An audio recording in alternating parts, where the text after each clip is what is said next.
Wanna know how to fix lags in Mobile Legends? Well, no worries. In this video, I'm going to show you an easy step-by-step guide on how to fix it. It's super simple, so let's get right into it. Now first up, simply open up your Mobile Legends application and there are various ways to fix lags.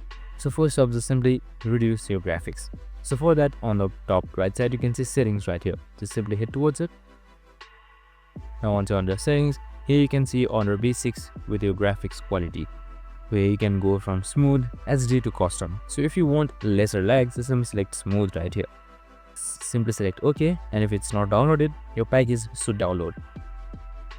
Or you can just go custom, and now you can just select qualities and adjust accordingly, just like this right here.